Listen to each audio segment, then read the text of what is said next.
something took this plane and turned it over and turned it back over, and then we dropped and we shook back and forth. I mean, it was, I have quite a few miles on me, and it was, I can't describe this turbulence. But it had always been one of these up and down, but never this wild gyration. If you look at pictures of jet streams, you know, drawings, you see like this, it's like a tube of air, and we must have flown, boom, right into the middle of it. I felt like we were going to die, and there was no way out. All of us who fly are used to a little bumpy air. That's why we're often surprised to learn just how much damage and injury turbulence can cause. Every year, at least one commercial jet is extensively damaged by turbulence. But the human toll is far greater. In non-fatal accidents, turbulence is the leading cause of injury to airline passengers and flight attendants. And I remember just crawling and grabbing like this because I wanted to get to my jump seat. And the next thing I know, I was off the ground and I was reaching for the seat backs themselves. And then I was on top of this man and his 3-year-old son. Unfortunately, an incident like this happens far too often. For example, one carrier reports an average of 9 turbulence events per month, resulting in 24 flight attendant injuries every month. We have every reason to believe these numbers are typical, so it's easy to see that we have a serious problem. This video will take a closer look at how we can effectively reduce turbulence-related injuries and damage.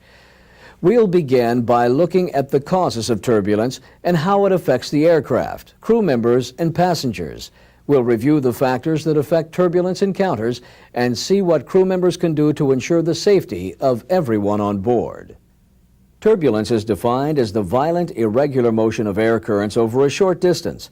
It can occur anywhere in the world, with incidents tending to mirror predominant root structures and unstable weather patterns.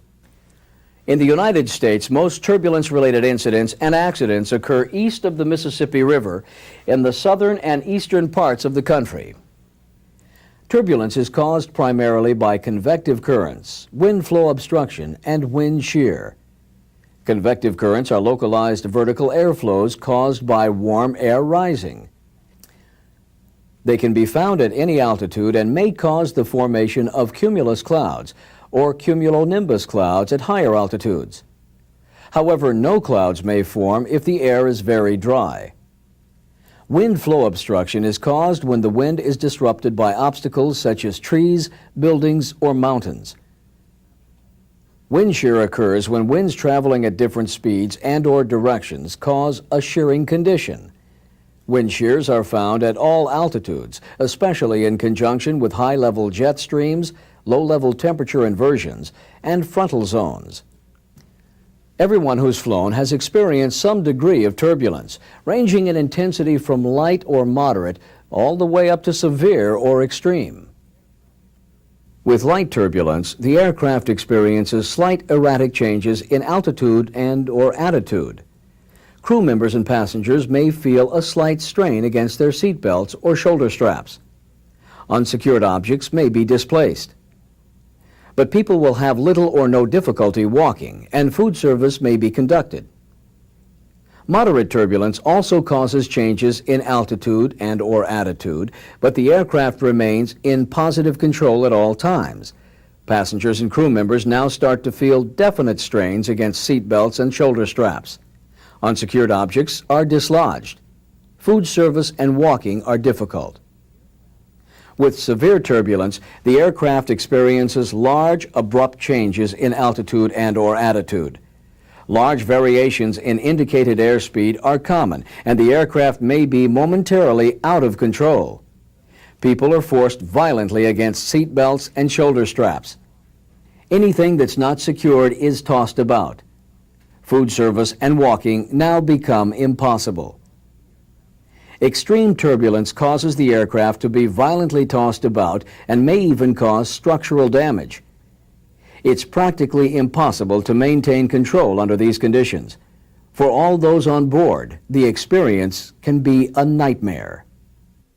It took me several months to to get over this incident because I saw the injuries that occurred. It was almost like a nightmare. Actually, it was a nightmare. It's my nightmare. The only thing that was keeping me in my seat was my seat belt. I was literally being pushed against the seat belt up and down. People were screaming. I thought that was it. The plane was going down. I flew to the ceiling, hit the floor, slammed to the ceiling and the floor over and over. I don't know how many times. It was like she was just a rag doll flying around that cabin. It's an intense force that will kill someone if they're in the wrong place. While we may encounter turbulence in any part of the atmosphere, there are some areas where it's most likely to occur. These areas include over hills and mountains, in and near clouds, or in the vicinity of thunderstorms. Light or moderate turbulence often occurs in the lower 5,000 feet of the atmosphere when surface winds range up to around 30 knots and where the air is colder than the underlying surfaces. Severe turbulence is found on the cold side of the jet stream within 50 to 100 miles of its center. It also occurs in troughs aloft or in lows aloft where vertical wind shears exceed 10 knots per 1,000 feet and horizontal wind shears exceed 40 knots per 150 miles. Extreme turbulence occurs in mountain wave situations, in and below well-developed rotor clouds, and in severe thunderstorms. But not all turbulence is so predictable. Clear air turbulence, or CAT, cannot be detected by radar and is difficult to predict because it is extremely dynamic. About the most predictable thing we can say about CAT is that it often occurs above and to the lee side of mountain ranges and on the poleward side of a jet stream. In the northern hemisphere, that's the north side. But CAT can be found anywhere in any layer of the atmosphere. It is not associated with cumuliform cloudiness, including thunderstorms. So CAT often comes as a complete surprise, and frequently when the seatbelt sign is off. That's why CAT accounts for a significant number of injuries to passengers and crew members. Later, we'll see that the best defense against this kind of unexpected turbulence is to maintain a state of cabin readiness at all times. In other words, expect the unexpected. Data also show that we can expect the most turbulence-related injuries to occur during the cruise phase of flight, and almost twice as many people are injured during moderate turbulence than in a severe episode. Turbulence is hardest on flight attendants, followed by passengers of all ages. Most people who sustain injuries were in the aisles or not wearing seatbelts. In fact, from 1982 to 1993, 98% of the people injured were not wearing seatbelts, yet most injuries occurred while the seatbelt sign was on. It's also important for pilots to recognize that the effects of turbulence in the aft cabin are far greater than those experienced in the cockpit. About 79% of turbulence-related injuries occur to people located in the aft cabin. What stands out the most in my mind that day would have to be the intensity of the turbulence, and I believe it's even more pronounced in the tail of the airplane because of the center of gravity and the fact that the tail is whipping around quite a bit more than what we experience up in the cockpit. So pilots should be aware that while they may be experiencing smooth sailing, conditions in the cabin might be pretty rough. When the turbulence started and I rose to the ceiling, I just remember hitting it so harshly and falling down, like it was somebody just threw me down on cement sidewalk. That the visible thing was my ankle, but I also got bruised all over the place, plus the fact that I was getting burned from the coffee spilling all over me. Because turbulence is a fact of life when we fly, it may seem inevitable that people will occasionally be injured. But we have much more control over the situation than we may think. There are a number of factors that can help us minimize the effects of turbulence or even avoid it altogether. Some of these include the meteorologist, the dispatcher, flight crew training, complacency, crew communication, and auto flight system management. One way for flight crews to avoid turbulence is to consult turbulence forecasts and summarized reports produced by government or company meteorologists. use these reports to become familiar with potential hazard areas. The dispatcher also plays a key role in avoiding turbulence encounters. The dispatcher is in the best position to gather incoming weather information from many available sources and should issue a release and flight plan to avoid forecasted areas of significant turbulence. In addition, the dispatcher should transmit new information to the flight that might affect its safety. Flight crew training also affects the outcome of a turbulence encounter.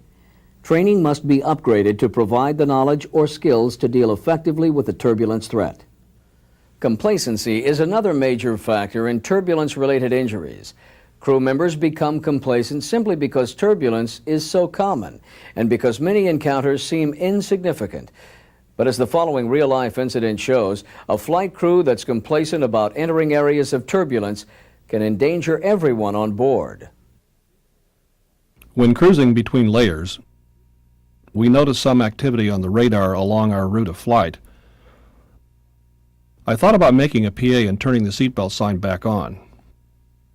I also thought about asking ATC for a deviation, but what we saw on the radar didn't appear like very much, so I felt there was no hurry. 10 to 15 miles before reaching the displayed weather, we encountered severe turbulence. It was a very rough ride and the aircraft lost about 500 feet of altitude. The flight attendant was not seated and ended up on the floor. Complacency can also affect passengers because they simply don't know how much damage turbulence can cause. Besides, they see flight attendants moving around while the seatbelt sign is on, so don't see the harm in doing the same thing. And we also encounter culture and language differences. Some people may not understand the seatbelt message or may be used to ignoring it in their own countries. So it's crucial to make sure that all passengers understand the importance of wearing their seatbelts and do so. Communication between the cabin and cockpit also plays a vital role in the outcome of turbulence encounters. The cockpit crew must inform the cabin crew of impending turbulence, just as the cabin crew must inform the pilots of conditions in the cabin. And the cabin crew should understand that they may have to secure the cabin or seat themselves without orders from the cockpit. Improper use of auto-flight systems is yet another factor in turbulence-related incidents.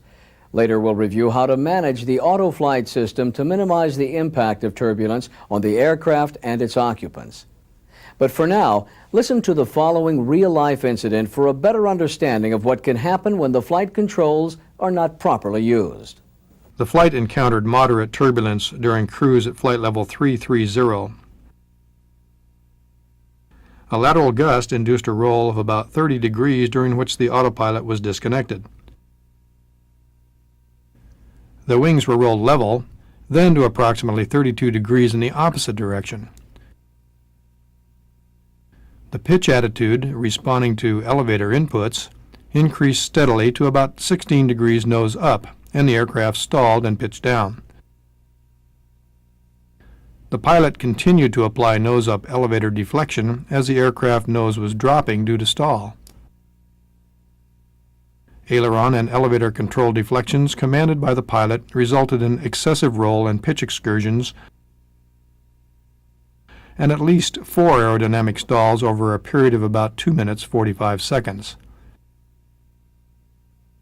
The pilot thought that the aircraft was experiencing severe turbulence rather than recognizing that he was inducing buffet as a result of a stall.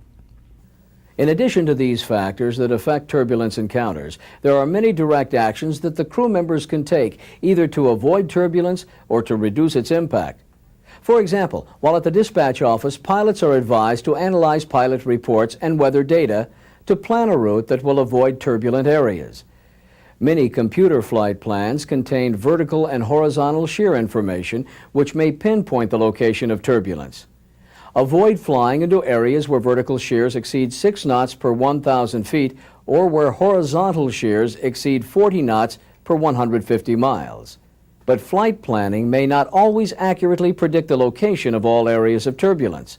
Therefore, it may often be necessary to take steps to avoid turbulence once airborne, and that becomes a more complex issue involving the aircraft's radar, ATC assistance, and the experience and knowledge of the flight crew. If the aircraft's radar detects echoes more than 100 miles away, they most likely indicate areas of significant weather. Make detours to avoid these areas at the earliest possible time. Note that ATC controllers can detect areas of precipitation, but do not yet have the radar capability to differentiate these areas from severe storms. Overfly thunderstorms if it's possible to clear storm tops by at least 10,000 feet and never less than 5,000 feet. Remember that a thunderstorm in the building stage may grow at over 6,000 feet per minute and contain severe turbulence well above it. Also remember that when climbing to higher altitude for smoother air, the margin to buffet onset is reduced. Many turbulence encounter incidents and accidents have occurred near the limits of the aerodynamic envelope, as you'll see in the following incident. While cruising at flight level 330, I experienced continuous light chop and thought about climbing to flight level 370 for a smoother ride. I checked the performance data and found that the operation at flight level 370 was in a narrow range between low and high-speed buffet for our gross weight at G-loads of 1.25 at a 37-degree bank angle. Since I didn't anticipate such G-loads or bank angles, I asked for and received clearance to flight level 370. Just as I leveled off, we encountered moderate turbulence, which I perceived put us in the low-speed buffet area. I had no choice but to lower the nose to avoid possibly getting into a stall while simultaneously requesting a lower altitude. From now on, I will give myself more margin for error when deciding whether or not to operate in an authorized but marginal area of the envelope.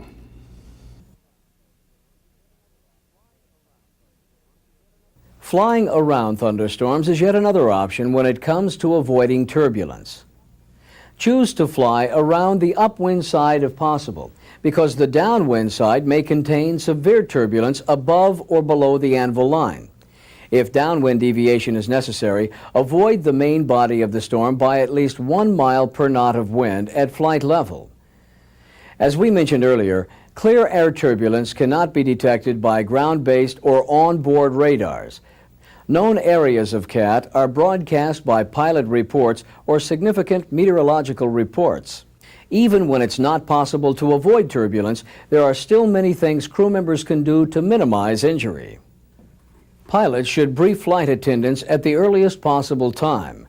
The briefing should include the estimated time until reaching the area, the estimated intensity and duration of the turbulence, necessary actions before and after entering turbulent conditions, and the details of the PA announcement.